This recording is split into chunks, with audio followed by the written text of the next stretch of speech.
dan organisasi nilai Halong Atas akan melakukan kegiatan ini ya Tuhan. Kami memohon semoga apa yang menjadi pikiran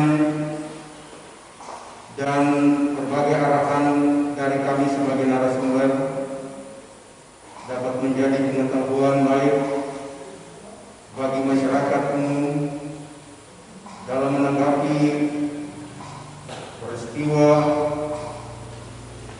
pandemi virus COVID-19 ini. Kami mendasari kegiatan ini di dalam nama Allah, Yesus Kristus dan Roh Kudus. Amin. Oke, para narasumber bisa duduk. Oke, teman-teman, jadi kegiatan COVID-19 ini merupakan suatu kegiatan yang dilakukan oleh pemuda Atidia Halong Anugrah bersama dengan New Life Community sebagai bentuk kegiatan edukasi yang diberikan kepada pemuda-pemudi dan juga masyarakat umum. Nah, di talk show kali ini kita akan membahas semua tentang COVID-19 dengan tema panik dengan corona dan bagaimana sikap kita menghadapi COVID-19 sekarang ini. Melihat banyaknya dampak yang dirasakan oleh semua masyarakat di Indonesia dan juga secara khusus di kota Ambon ini, banyak masyarakat yang resah dan juga kadang keliru merespon COVID-19 ini. Oleh sebab itu, kita buat acara ini dengan mendatangkan keempat narasumber ini dari kesehatan dan tenaga medis, kemudian dari gereja dan juga dari pemuda dan juga dari hukum. Kita akan melihat dari keempat sisi pandang ini. Nah, untuk itu saya meminta kesediaan para narasumber untuk dapat memperkenalkan diri sebelumnya kepada teman-teman yang ada di rumah dan juga yang ada di sini untuk bisa dikenali supaya kita bisa tahu sejauh mana narasumber. Mungkin dimulai dari Dr. Gabriela Reni terlebih dahulu yang bekerja sebagai dokter di Puskesmas Halong Atas. Mungkin bisa memperkenalkan diri secara singkat. Ya, sebelumnya terima kasih. Perkenalkan nama saya Dr. Gabriela Simona Deni, biasanya dipanggil Mona. Saya bertugas di Puskesmas Halong itu dari Februari 2019, jadi sekitar setahun bertugas sebagai dokter puskesmas.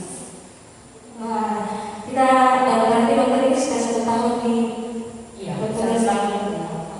Terima kasih dokter. Kemudian yang berikutnya Bapak Denny Lantumerisa mungkin bisa memperkenalkan diri kepada teman-teman. Ya, terima kasih Saudari Moderator atas kesempatannya. Perkenalkan, nama saya Denny Lantumerisa. Saya berprofesi sebagai seorang akademisi di Fakultas Hukum Universitas Patimura. Terima kasih Bapak Denny Lantumerisa. Jadi nanti kita akan membahas secara hukum tentang COVID-19 ini bersama dengan Bapak Denny Lantumerisa. Kemudian Bapak Pendeta Jacob Pesi mungkin boleh memperkenalkan diri untuk teman-teman. Ya, nama saya Pendeta Yopi Pelupesi, Ketua Majelis Jemaat GPM Halong Anugrah, yang telah bertugas di Jemaat GPM Halong Anugrah 3 tahun 2 minggu hari ini. Terima kasih. Terima kasih Bapak Pendeta. Jadi kita akan melihat juga bagaimana gereja menanggapi COVID-19 ini. Dari Bapak Pendeta akan menjelaskan supaya kita sebagai warga gereja juga bisa tahu sikap yang tepat untuk menghadapi COVID-19 ini seperti apa. Yang berikutnya, tidak hanya dari gereja, hukum dan juga kesehatan, tapi dari para pemuda juga kita akan melihat bagaimana pemuda-pemudi harus memberikan sikap yang tepat dalam menanggapi COVID-19 ini. Mungkin Kakak Melvi Simanto boleh memperkenalkan diri untuk teman-teman. Ya, terima kasih untuk moderator. Perkenalkan, nama saya Welvi Simatau, mewakili tokoh pemuda di dalam lingkungan Halong Anugrah, khususnya untuk sektor Betel, Peniel, dan Torsina. Ya. Terima kasih Kakak Welvi Simatau. Jadi kita akan membahas bersama-sama di hari ini. Kita akan melihat dari teman-teman jangan lewati setiap sesi yang ada di talk show hari ini karena ini merupakan satu pengetahuan yang sangat penting bagi kita semua dalam menanggapi COVID-19 yang sekarang menjadi trending topik di Indonesia maupun di Kota Ambon ini. Jadi kita akan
atau sudah wabah di berbagai negara. Jadi hampir seluruh negara, maksudnya banyak negara di dunia yang pada akhirnya mengalami hal yang sama, yaitu wabah. Kalau dari situs resmi WHO, jadi WHO itu situs resmi dunia tentang kesehatan, memang ada terjadi perubahan penamaan. Jadi pertama itu dikenal novel coronavirus, itu pelaporannya sama sebenarnya. Jadi ditemukan kasus itu pertama pelaporan dari 3 negara, Finlandia, kemudian Filipina, dan India, dengan pasien mengalami penyakit pada saluran pernapasan atau penyakit pernapasan. Dan di situ ditemukan bahwa pasien-pasien yang dilaporkan kasus ini itu mereka memiliki riwayat bepergian ke Wuhan. Jadi seperti yang semua orang ketahui bahwa wabah ini pertama kali pada akhirnya dipublikasikan secara resmi bahwa dia berasal dari Wuhan. Tapi ternyata ada data yang menunjukkan bahwa ada kondisi yang sama atau kasus yang sama yang dilaporkan dari negara lain di luar dari Cina. Itu pertama. Kemudian ketika pelaporan itu terjadi, angka kejadian ketika terjadi wabah itu kematiannya di atas 1.000 kasus pada saat itu, sehingga WHO kemudian mengambil keputusan bahwa penamaannya tidak lagi melibatkan misalnya kondisi atau letak geografis suatu negara, atau misalnya terkait dengan hewan atau terkait dengan kumpulan orang, karena kematiannya itu sudah banyak. Jadi sudah harus diganti menjadi COVID-19 dengan maksud bahwa ini merupakan wabah. Jadi virus ini dia menjadi musuh terbesar dunia, seperti itu. COVID-19 sendiri untuk O itu corona, kemudian I itu virus atau virus, kemudian D-nya itu disease atau penyakit. 19 sendiri merupakan untuk penamaan saja bahwa pergantian namanya itu terjadi atau kasusnya itu dilaporkan pada tahun 2019, seperti itu. Nah, berarti COVID-19 ini berawalnya itu dari negara Wuhan ini, kemudian dia menyebar ke seluruh dunia dan akhirnya penamaannya diubah menjadi COVID-19 itu menjadi coronavirus disease 19 ini karena tahun 19 ini dilaporkan. Iya, tahun 2019 dan terjadi pandemi seperti itu. Oke, terima kasih dokter. Mungkin yang berikut ada dokter lanjut. Kira-kira kalau sudah penamaannya seperti itu, nah mungkin dokter bisa jelaskan mengapa COVID-19 ini ada? Ya, jadi seperti namanya tadi, COVID-19, jadi coronavirus disease, untuk 19-nya itu tahun penamaannya. Di situ COVID-19 ini muncul, sebenarnya virus corona itu sudah ada. Corona itu dia ada 2 jenis. Dulu sebelum tahun 2019, sebelum ada kejadian wabah di Wuhan, itu sudah ada. Mungkin Bapak Ibu atau kakak bisa ingat ada kejadian MERS atau SARS. Jadi dua kasus ini sebenarnya merupakan kasus yang bisa digolongkan bahwa ini kalau bahasa sederhananya kategori keluarga dari coronavirus. Tapi kemudian kenapa ada COVID-19 padahal kan sama-sama corona, maksudnya begitu ya. Ternyata setelah ada pelaporan itu kejadiannya wabah ditemukan di Wuhan, jadi di Cina, di provinsi Hubei, itu ditemukan bahwa ada penyakit yang menyerang pernafasan dan dialami oleh hampir sebagian besar orang, jadi wabah. Kemudian kalau untuk 2 kategori virus corona yang MERS sama SARS, itu dia dalam istilah di kedokteran dikenal dengan penyakit zoonosis. Jadi ditularkan dari hewan ke manusia. Kalau MERS itu dari unta, kalau SARS itu dari luwak, jadi hewan seperti itu. Tapi kalau COVID ini, untuk COVID-19 ini belum pernah ada teridentifikasi penyakit yang mewabah itu pada manusia, sehingga pada akhirnya diambil kesimpulan WHO itu membuat statement tanggal 31 Desember 2019 bahwa ada jenis coronavirus yang baru yang menyebabkan terjadinya wabah dengan gejala pada saluran pernapasan dan ditemukan angka kejadian atau angka kasusnya itu banyak di Wuhan, di Cina, itu yang pertama kali. Seperti itu. Terima kasih dokter. Berarti coronavirus ini merupakan kelompok dari 2 kasus penyakit yang sudah terjadi sebelumnya. Iya, jadi tetap masuk di virus corona, tapi dengan kategori kasus yang baru. Jadi bukan MERS, bukan SARS, tapi disebutnya COVID-19. Oke. Terima kasih dokter.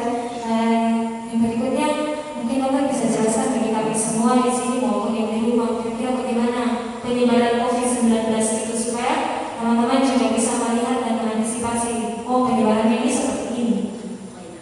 Kalau cerita tentang penyebaran atau penularan itu karena gejala utamanya adalah dari saluran pernapasan, otomatis salah satu ada 2 bentuk cara penularannya, yaitu yang pertama dari droplet.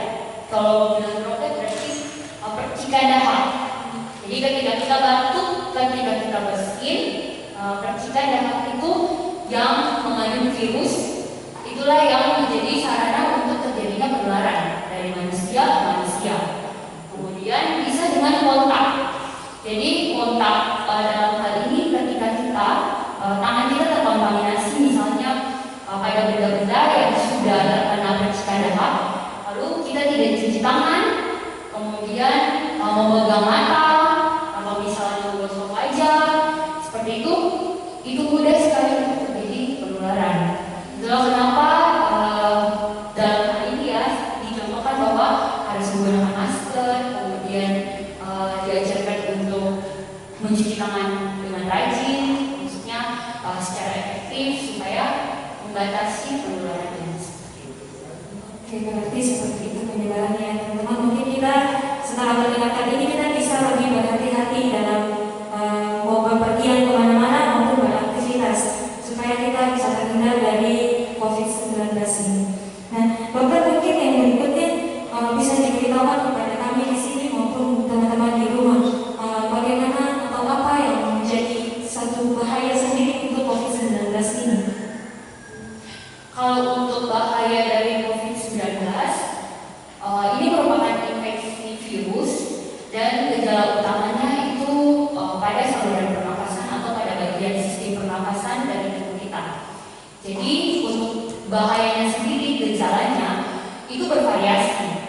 Ada pasien yang terinfeksi tapi menunjukkan gejala yang ringan, misalnya batuk, pilek, kemudian demam, ada sesak nafas, tapi tidak parah, jadi dari gejala yang ringan. Atau bisa pasien kemudian mengalami kondisi yang berat, misalnya sesak nafas, kemudian gagal nafas karena dia menyerang sistem pernapasan, kemudian bisa terjadi gagal organ. Jadi ketika penyakitnya makin berat, tubuh tidak mampu lagi untuk melawan, kemudian kondisi pasien drop, terjadi gagal organ, bahkan bisa sampai kematian. Jadi untuk kasusnya sendiri itu bervariasi. Ada pasien yang datang dengan kondisi masih bisa untuk melakukan isolasi di rumah, masih bisa untuk dirawat saja di rumah dengan obat yang diberikan diminum di rumah, tapi ada yang harus mendapatkan penanganan langsung ke rumah sakit. Biasanya untuk kondisi berat itu sudah sampai pada tahap gagal dalam bernapas, jadi terjadi kegagalan pernapasan sehingga membutuhkan alat bantu misalnya, seperti itu yang dilakukan. Dokter mungkin lanjutan dari pertanyaan ini.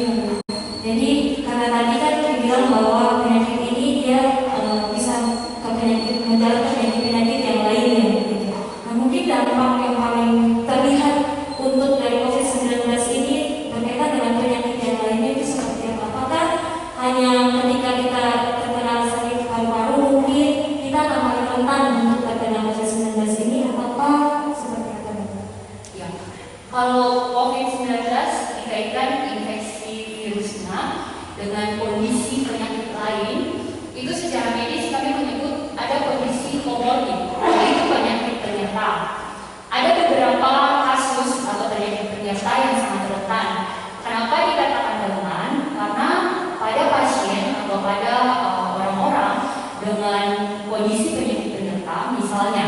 hipertensi atau darah tinggi, kemudian diabetes mellitus atau sakit manis, kemudian ada riwayat infeksi pada pernapasan, misalnya asma, TB atau penyakit paru-paru kronis, kemudian gagal jantung. Pada kondisi-kondisi seperti itu, dalam hal ini pasien dengan kondisi penyakit penyerta, sistem kekebalan tubuh atau imunnya itu rendah. Jadi ketika mereka terpapar dengan virus COVID-19 kemudian mengalami infeksi corona atau virus COVID-19, gejala klinis yang akan timbul akan jauh lebih berat dibandingkan dengan pasien-pasien yang tidak memiliki penyakit penyerta terkait dengan sistem kekebalan tubuhnya atau sistem imunnya. Oke, berarti kita perlu menjaga sistem imun tubuh kita supaya tetap sehat, supaya lebih kuat untuk tidak cepat terkena penyakit COVID-19 ini. Oke, mungkin berikutnya kita akan melihat dari sisi gereja dulu kali ya, Bapak Pendeta. Mungkin pertanyaan yang pertama, kalau melihat hal seperti ini kan tidak hanya terkenal bagi para rumah sakit saja, tapi secara luas Indonesia dan juga masyarakat di Kota Ambon secara khusus juga termasuk gereja juga pasti terkenal dengan wabah seperti ini dan menjadi suatu keresahan tersendiri bagi jemaat gereja maupun Bapak Pendeta sebagai ketua majelis jemaat. Mungkin bagaimana menurut Bapak Pendeta, kira-kira bagaimana gereja melihat hal seperti ini? Iya, terima kasih. Berawal dari informasi tentang adanya gejala COVID-19 ini, gereja sudah lalu melakukan antisipasi terhadap warga gereja termasuk masyarakat di mana jemaat itu berada dengan menyampaikan seruan-seruan gembala. Seruan gembala ini juga dia menjadi sebuah bagian dari upaya gereja dalam rangka menopang anjuran pemerintah ketika pemerintah menginstruksikan supaya masyarakat berhati-hati terhadap virus yang sangat mematikan. Nah, gereja sangat tanggap terhadap anjuran pemerintah sebab gereja memahami bahwa pemerintah itu adalah Allah Tuhan. Ketika pemerintah menyuarakan tentang hal-hal yang baik, hal-hal yang berkaitan dengan keselamatan masyarakat, ketika pemerintah menyuarakan tentang hal-hal yang dapat menguntungkan keselamatan masyarakat terkait dengan sesuatu wabah, maka disitulah gereja mengambil bagian di dalamnya. Sebab gereja adalah mitra pemerintah yang ketika gereja juga terpanggil untuk mendoakan kesejahteraan negara ini. Gereja tidak bisa berjalan sendiri tanpa merasakan apa yang dialami oleh masyarakat secara global. Itu yang menjadi perhatian gereja dalam melihat COVID-19 ini. Sangat disadari bahwa pandemi virus COVID-19 ini tidak boleh dianggap sepele. Betul kita berdoa, tetapi Allah berikan kita hikmat. Sehingga di samping kita mengimani bahwa Tuhan kita Yesus Kristus yang kita imani akan turut bekerja menjawab pergumulan kita gereja dan pemerintah, tapi masyarakat juga, warga jemaat juga diberi hikmat untuk bisa mengantisipasi gejala-gejala yang muncul, anjuran-anjuran yang diberikan oleh pemerintah untuk tidak boleh membangun sebuah kelompok yang besar, tidak boleh lalu mengikuti kehendak sendiri. Karena apa yang disampaikan pemerintah dalam anjuran, apa yang dikatakan oleh gereja dalam nasihat, itu semua berkaitan dengan apa yang Tuhan inginkan demi keselamatan manusia hari esok. Itu mungkin yang menjadi sebuah perhatian gereja ketika melihat gejala daripada pandemi virus corona 19 yang semakin hari semakin viral di dalam pergumulan bukan saja Indonesia, tetapi ini di dunia. Itu mungkin yang menjadi perhatian yang dari gereja melihat pengaruhnya yang cukup besar terhadap kelangsungan hidup manusia dalam melihat hari esoknya, dalam melihat masa depannya, terutama bagi generasi-generasi muda kita yang adalah penerus daripada gereja, penerus daripada bangsa ini ke depan. Karena di atas tulang punggung pemuda gereja, pemuda bangsa ini terletak masa depan mereka. Karena itu gereja sangat serius untuk melihat bahwa ini virus atau wabah ini tidak boleh dianggap sepele. Karena itu gereja terus menyuarakan, membina, mengarahkan warga gerejanya untuk mengikuti apa anjuran seperti jangan membangun kerumunan banyak orang. Di tempat-tempat yang ramai usahakan menghindar. Pakai masker setiap saat, cuci tangan ketika ada di dalam kegiatan di luar rumah, pulang dari kegiatan tersebut, kita membersihkan badan, melepaskan pakaian yang kita pakai, baru kita masuk ke dalam rumah untuk bertemu dengan anggota keluarga. Ini yang gereja lihat dalam hubungan dengan membantu pemerintah memutuskan rantai daripada penyebaran virus corona ini. Terima kasih.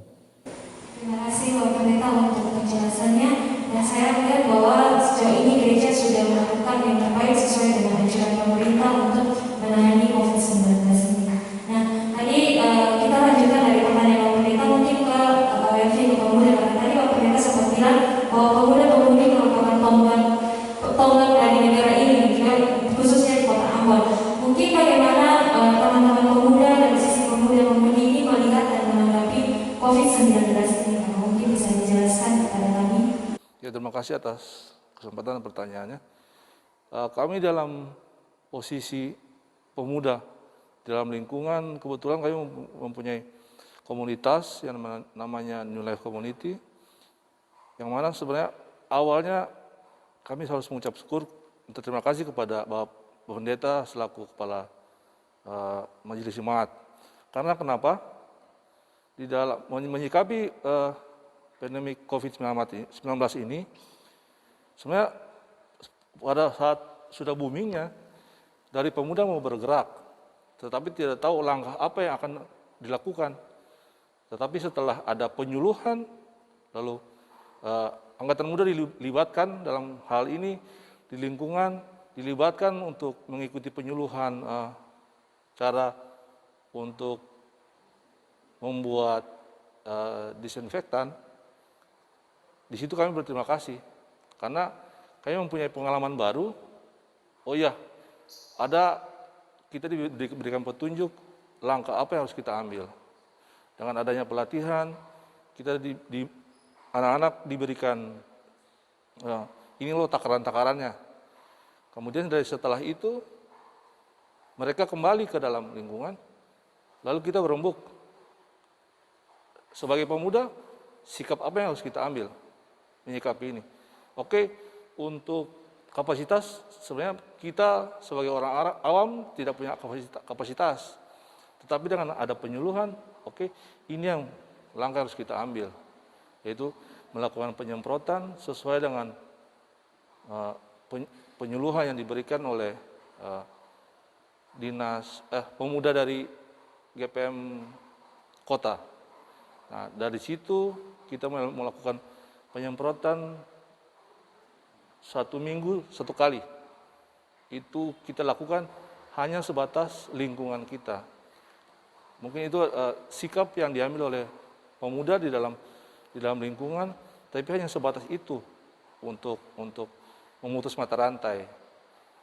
Kemudian kita mengambil kesimpulan bahwa apalagi yang harus kita buat gitu. Kemudian kita menyikapi, kita banyak koordinasi sebenarnya. Banyak koordinasi, banyak mengambil literatur. Karena ini kan virus yang tidak main-main. Virus ini mendunia maaf tim medis saja jika tidak melakukan protokol penanganan bisa kena. Apalagi maaf kita sebagai pemuda yang awam. Mungkin itu saja dari sisi pemuda menyikapinya. Ya, terima kasih Pak Refik. Mungkin kita akan melanjutkan di sesi yang berikutnya. Kita akan break dulu sebentar, dan kita akan melanjutkan dan kita akan melihat bagaimana penanganan COVID-19 ini terkait juga hoax-hoax yang beredar dari sisi hukum, dan masih ada kelanjutan dari sisi medis juga bagaimana kita menanggapi COVID-19 ini, dan juga dari gereja dan juga dari pemuda. Jadi kita akan break sebentar. Teman-teman semua dan teman-teman juga jangan lewati setiap sesi kami di sore hari ini, talk show lagi.